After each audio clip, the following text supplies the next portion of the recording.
Muito além dos videogames. Memórias de um jogador.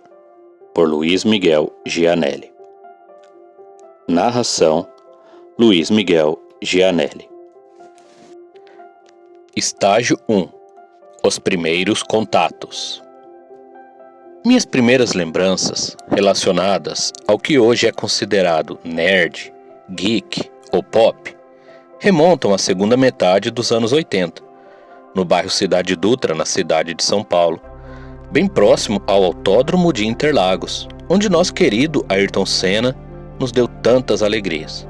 Quando eu, com meus 13 e 4 anos, assistia He-Man, Thundercats, Silverhawks, Popeye, Pantera Cor-de-Rosa e os heróis da Hanna-Barbera, como Space Ghost, Scooby-Doo e os Herculoides, que eu chamava de He-Man do espaço, e a propósito, gostava demais.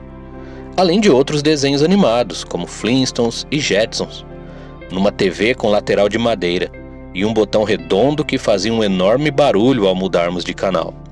Isso na casa de meus pais ou na casa dos meus avós, comendo ovo com farinha ou sopinha de pão. Era um terreno grande, com 3 casas. Morávamos no fundo. Meus avós, por parte de mãe, Toinho e Áurea, ambos pernambucanos, na casa do meio. E os avós paternos, Pedro, filho de italianos, e Conceição, mineira, na casa da frente, a principal. Eram tempos especiais. Boa parte da família bem próxima, e como muitos garotos daquela época, eu brincava no quintal com os bonecos do He-Man que ganhava do meu pai, Luiz Carlos, ou dos clientes de minha mãe, Dona Fátima, que era cabeleireira.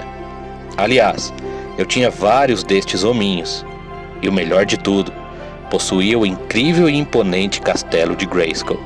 Isso era ostentação na época. Além disso, na vitrola dos meus pais, ouvia repetidamente o disco do Trem da Alegria, com a música do herói. Assistia Chaves e Chapolin, Pica-Pau, Tom e Jerry. Me divertia com os comandos em ação e ia à igreja com minha mãe, aprender sobre Jesus e colorir os heróis da Bíblia. Uma infância feliz e tranquila, como da maioria dos brasileiros da minha faixa etária, sem preocupações e sempre perto da família. Nada disso era considerado pop, cult, geek, nerd ou especial.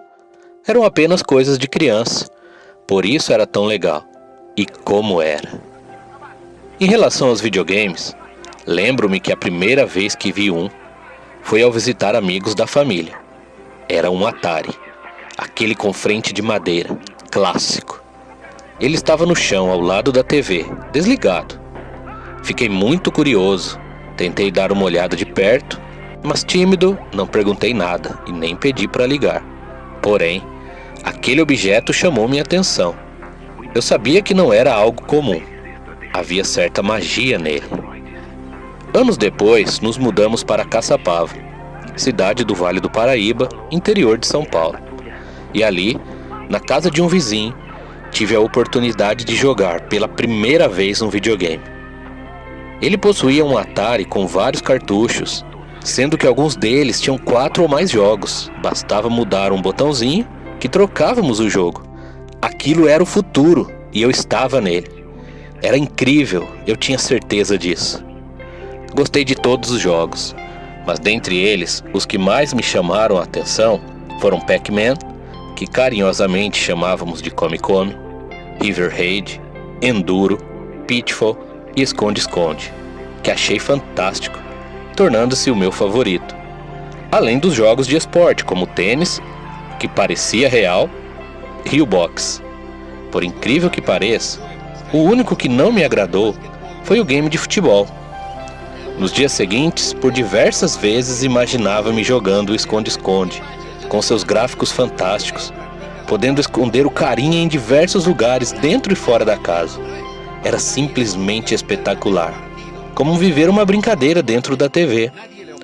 Nessa época, não tínhamos condições de comprar um videogame. Coisa de rico, muitos diziam. Então tive que me contentar em usar a imaginação e em jogar um pouquinho quando este vizinho convidava, o que raramente acontecia. Algum tempo depois, enquanto jogávamos bola na rua, Como fazíamos quase todos os dias e durante quase todo o dia, disputávamos vários campeonatos de futebol de botão. Eu tinha muitos clubes nacionais e seleções, nos mais variados formatos. Líamos e trocávamos inúmeros gibis da Turma da Mônica e da Disney. Brincávamos e aprendíamos muito nas EBFs de nossa igreja. A Escola Bíblica de Férias, uma programação especial para crianças, com brincadeiras, músicas, jogos, lanches e histórias bíblicas. E na TV, assistíamos às Tartarugas Ninjas e inesquecíveis seriados japoneses de super-herói, especialmente Jaspion, Jiraiya, Giban e as equipes Changeman e Flashman, que juntamente com os filmes do Van Damme e a trilogia Karate Kid, nos levavam a praticar altas lutas no recreio da escola ou após as aulas, sonhando que éramos grandes lutadores. Foi que os videogames começaram a se popularizar no Brasil. Inclusive vários amigos da rua e do bairro ganharam os seus. Uma nova era se iniciava. Eram clones de Nintendinho e Master System da Tectoy para todo lado. E cada vez que um amigo me chamava para jogar, ou mesmo só para vê-lo jogando, aquilo era fantástico. Especialmente quando entravam em cena Alex Kidd em Miracle World e Super Mario Bros. Dois dos melhores e mais marcantes jogos da história. As aventuras daqueles mascotes carismáticos, em seus mundos mágicos e coloridos, e com suas trilhas sonoras alegres e contagiantes, tornaram-se parte da minha imaginação. E daí em diante, sempre me pegava em devaneios, sonhando jogá-los novamente e passar suas fases cheias de perigos e com grandes recompensas no final.